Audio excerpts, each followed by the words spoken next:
Gedung-gedung tinggi ini adalah simbol kemapanan. Triliunan rupiah berputar setiap harinya, menggerakkan roda ekonomi yang seakan tak pernah tidur. Namun di akar rumput, generasi muda menghadapi realitas yang berbeda. Ancaman utang berbunga, pay later, hingga tekanan gaya hidup konsumtif diam-diam menggerogoti kebebasan finansial kita. Di tengah sistem kapitalisme yang mencengkeram, adakah jalan keluar yang ditawarkan oleh ekonomi Islam? Untuk menemukannya, kita akan mendengarkan keresahan hari ini dan juga menggali semua jawaban pada sejarah masa lalu.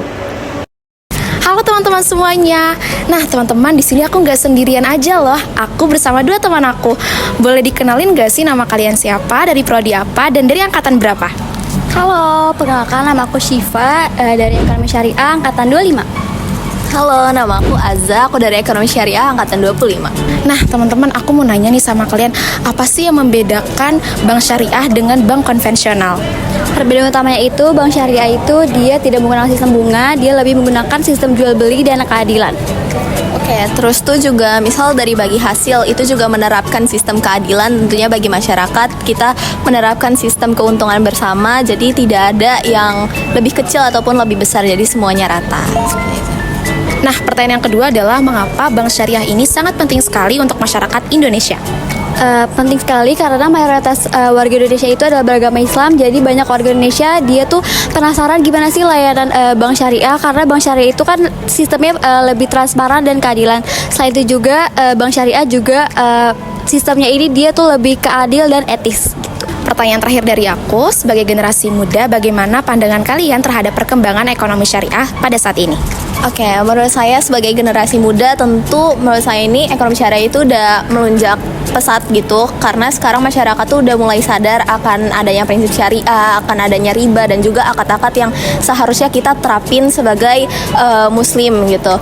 Terus juga menurut saya tuh penerapannya itu kayak ada perbankan syariah, investasi syariah, dan juga orang udah terapin bisnis jual beli syariah, yaitu misalkan kayak akad bagi hasil kayak gitu, karena itu ada keuntungan bagi masyarakatnya juga, dan juga menerapkan sistem transparansi dan juga keadilan. Jadi ini menghasilkan manfaat dan juga keuntungan bagi semuanya. Jadi masyarakat tuh udah mulai sadar akan prinsip syariah sendiri, seperti itu. Oke nih teman-teman, terima kasih banyak ya. Hari ini udah sharing banyak sama aku. Ya, terima kasih juga Kak. Dah. Halo semua, di sini aku mau membahas mengenai perkembangan perbankan syariah di Indonesia menurut dari point of view dari mahasiswa di UPN Veteran Jakarta. Nah, di sini aku nggak sendirian, aku bersama, boleh dong kenalin namanya siapa, prodinya apa, dan dari angkatan berapa? Baik, nama aku Fahlan dari program studi ekonomi syariah angkatan 25. Oke, Falan. Jadi di sini aku ada beberapa pertanyaan yang mungkin bisa kamu jawab menurut dari pandangan kamu sendiri kali ya. Nah, jadi yang pertama itu menurut pandangan kamu, apakah institusi perbankan syariah saat ini tuh udah benar-benar mewakili keadaan ekonomi atau cuman alternatif bisnis saja? Secara hukum sah-sah aja dan produk-produknya juga masih mirip-mirip sama bank konvensional, jadi kayak buat bersaing secara global gitu sah-sah aja dokumennya. Terus kayak sebenarnya kan produknya kayak sama, kayak cicilan per bulannya juga sama kan kayak bank konvensional. Paling yang unggulannya kayak moral kali ya, ya lebih ke prinsip keadilannya sama keberlanjutan. Oke, terima kasih. Nah, lanjut pertanyaan selanjutnya itu sebagai mahasiswa ekonomi syariah nih, melihat fenomena banyaknya anak muda yang terjerat dalam sistem bunga konvensional atau pay later, apa yang sebenarnya itu salah menurut pandangan kamu? Terus, apakah sistem syariah kita tuh belum cukup relevan untuk anak muda? Perbankan syariah sebenarnya sistemnya oke.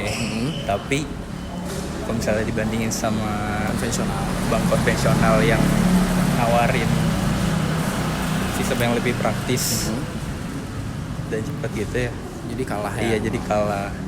Jadi kayak misal kalau di sini kan kasusnya pay later ya. Kalau pay later kan cuman modal KTP sama waktu ya udah langsung cair cepet gitu kan. Kalau misalnya syariah, perbankan syariah kayak lebih fokus ke larangannya tanpa ngasih solusi yang cepat lah gitu ya, dibanding bank konvensional. Jadi banyak anak muda yang lebih milih buat milih pay later di bank konvensional. Oke, terima kasih Fahlan atas jawaban-jawabannya. Keraguan generasi muda hari ini adalah hal yang wajar.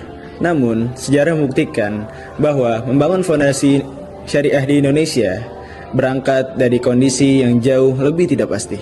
Mari kita mundur ke belakang. Pada masa revolusi, demi melepaskan diri dari himpitan uang NICA, pemerintah merilis uang ORI sebagai wujud kedaulatan. Perjuangan yang sama terulang di awal 1990-an. Saat itu perbankan konvensional sudah sangat menggurita. Sangat sulit membayangkan sebuah bank bisa hidup tanpa sistem bunga. Di tengah pesimisme itu, tokoh sekaliber Muhammad Syafii Antonio hadir bukan untuk berteori, tapi untuk mendobrak. Melalui keterlibatannya dalam mendirikan Bank Muamalat, beliau menanamkan pilar bahwa ekonomi Islam sangat bisa diaplikasikan dalam dunia modern. Beliau merumuskan sistem bagi hasil yang dapat menyelamatkan kita dari krisis moneter. Teman semua, perkenalkan aku Ridwan. Aku di sini sudah bersama salah satu praktisi yang sedang bekerja di salah satu perbankan syariah di Indonesia. Oke, mungkin boleh perkenalkan namanya siapa, terus sedang bekerja di mana dan posisinya apa? Halo, aku Ayu. Aku saat ini bekerja di Bank Syariah Indonesia. Di sana aku sebagai customer service. Oke, terima kasih Ayu atas ketersediaan untuk ditanya.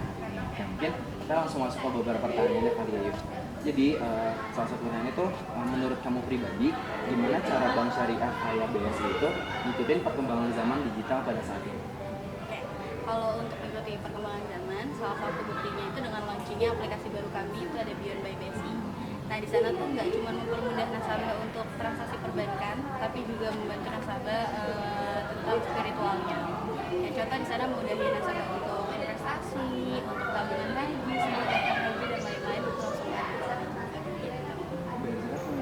Bayar zakat juga bisa di sana. Pokoknya segala yang berhubungan dengan perbankan syariah itu bisa lengkap. Oke, mungkin selanjutnya dari pandangan kamu juga nih, gimana cara bank syariah itu tetap sesuai sama prinsip-prinsip syariah, tapi itu tetap mudah dan cepat digunain gitu sama calon nasabah? Oke, menurut aku untuk tidak menghilangkan syariahnya nih, tapi tetap ngikutin teknologi gitu ya. Kita perpaduan antara inovasi teknologi sama tetap diawaskan oleh Dewan Pengawas Syariah kayak gitu. Nah, contohnya aja misalnya pembukaan rekening online, di situ tertera jelas mengenai akadnya bagaimana. Lalu misalnya untuk pembayaran zakat kurban, di situ juga ada niat dan lain-lain gitu. Jadi nasabah pun saat pembukaan rekening ataupun membeli produk-produk lainnya tidak hanya membeli aja, tapi tetap ngerti ini niat gitu, maksudnya isinya seperti itu. Oke, terima kasih atas jawabannya. Terus mungkin ini salah satu pertanyaan terakhir kita. Jadi menurut kamu sebagai customer service yang berhadapan langsung dengan nasabah, kira-kira tantangan terbesar dari bank syariah supaya lebih menarik untuk anak muda itu apa?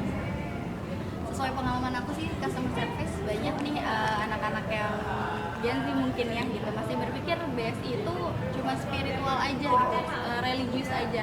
Padahal di dalamnya tuh kalau misalnya mau belajar mengenai investasi gitu kan ya, banyak produk kita juga misalnya ada investasi tabungan emas atau reksadana, deposito gitu juga ada. Nah itu sih yang mungkin masih dalam usaha kami untuk tersosialisasi ke generasi muda gitu, bahwa BSI itu juga tetap mengikuti perkembangan zaman gitu. Oke, terima kasih banget untuk sharing tentang perbankan syariah untuk hari ini. Terima kasih Ayu. Dengan senang hati. Ekonomi syariah bukan hanya tentang mengubah nama bunga menjadi margin. Ia adalah tapak sejarah tentang keberanian mengambil sikap. Dan tanggung jawab kita hari ini adalah menjaga agar nilai keadilan itu tidak sekedar menjadi pajangan di etalase industri.